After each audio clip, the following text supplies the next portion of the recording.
বাসায় আম্মু থাকলে দিন একরকম যায়, আর আম্মু না থাকলে পুরাই অন্যরকম। আম্মু থাকলে তো কোনো কিছু নিয়েই কোনো টেনশন করা লাগে না যে কি করতে হবে না করতে হবে। যেহেতু আম্মু ঢাকায় গেছে তো রান্না বান্না আমাকেই করতে হয়।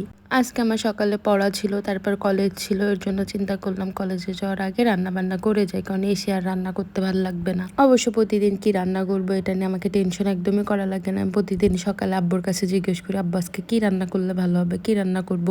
আজকে আবার নানুর আসার কথার জন্য ভাবলাম যে রান্না করেই বের হই। আম্মু অবশ্য যাওয়ার আগে প্রত্যেকটা মশলা ভাগে ভাগে রেখে যায়, যে কোনটা কোন তরকারিতে লাগবে, কতটুকু লাগবে, এভাবে করে আমাকে বলে যাই। এই তো গরুর মাংস রান্না করতেছিলাম, এক হাতে ফোন এক হাতে খুন্তি, এর জন্য আর কি আমি ব্যালেন্স করতে পারতেছিলাম না, খুবই নড়াচড়া করতেছিল। আর আমার 9টায় পড়া ছিল, এর জন্য আর কি একটু তাড়াতাড়ি করতেছিলাম। রান্না করার সময় আমার সব সময় মনে হয় যে না হচ্ছে না, আম্মু মনে হয় একটু অন্যভাবে করে। তরকারিতে সব কিছুর পরিমাণ আমি ঠিকঠাক দিলেও লবণের পরিমাপ কেন জানি আমি বুঝি না, অল্প অল্প করে অনেক বাদ দিই। এই তো তারপর মাংসে পানি দিয়ে প্রেশার কুকারে দিয়ে দিয়েছিলাম, যেহেতু আমার সময় নেই এর জন্য মাংসটা প্রেশারে দিয়ে দিলাম। এইদিকে ভাবলাম যে নানু যেহেতু আসতেছে তো নানুর জন্য অন্য কিছু একটা করি। আমার নানুর আবার ভাজি চচ্চড়ি এই টাইপের জিনিস খুবই পছন্দ, এর জন্য ফ্রিজ থেকে একটু ছোট মাছ বের করে ভাবলাম চচ্চড়ি করি। সে হচ্ছে কোনো ঝোল তরকারি তেমন খাইতে চায় না, তার পছন্দ না, তার চচ্চড়ি হইলে খুবই ভালো হয়। এর জন্যই মূলত চচ্চড়ি করা। যাই হোক আমার রান্না বান্নাও শেষ, দেরি হয়ে যাচ্ছে, আমিও পড়তে যাবো, এর জন্য রেডি হচ্ছিলাম। এদিকে আমার গরুর মাংস রান্না শেষ হয়ে গেছে। এই যে ভালোই হয়েছে দেখতে।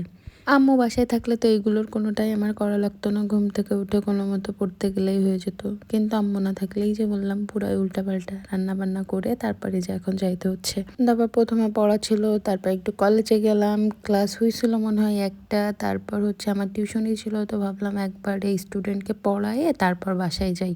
তারপর স্টুডেন্টকে পড়াইতে গেছিলাম। এই যে এই দুইটা হচ্ছে আমার স্টুডেন্টের বিড়াল, মানে আমি যতক্ষণ পড়াই ওদের সাথেই বসে থাকে। ওরা ওদেরকে এত ভালোবাসে এবং এই দুইটা বিড়ালও ওদের ছাড়া কোথাও যায় না। যদিও আমার বিড়াল ততটা পছন্দ না, কিন্তু এই দুইটা বিড়ালকে দেখে আসলে অনেক ভালো লাগতেছিল, মাশাল্লাহ অনেক সুন্দর। পড়ানো শেষ করে বাসায় আসলাম, বাসায় এসে দেখছি যে নানু চলে আসছে। নানু আসার সময় আমাদের জন্য এগুলো নিয়ে আসছে, এগুলো মূলত আমার মামি বানাই দিছে আমাদের জন্য, অনেক মজা হয়েছিল। আমি শিওর আমার মামি ভিডিওটা দেখতেছে, আসলে মামি অনেক মজা ছিল। এই তো তারপর সন্ধ্যার সময় আমার ছোট ভাই দেখি ফুচকা হালিম এগুলো নিয়ে আসছে। তো নানু বলতেছিল আমি কি এগুলো খাই, তোমরা কেন এগুলো নিয়ে আসছো আমার জন্য। তারপরেও সবাই মিলে একটু একটু করে খাইছিলাম, কিন্তু ফুচকার টকটা একদমই ভালো ছিল না, অনেক খারাপ ছিল। পরে আমি বাসায় একটু তেঁতুল দিয়ে ওর মধ্যে আবার সুন্দর করে টক বানিয়ে তারপর খাওয়া হয়েছে। হালিমটা ভালো ছিল। যাই হোক অনেকক্ষণ বকবক করলাম। Thank you, thanks for watching, আল্লাহ হাফেজ।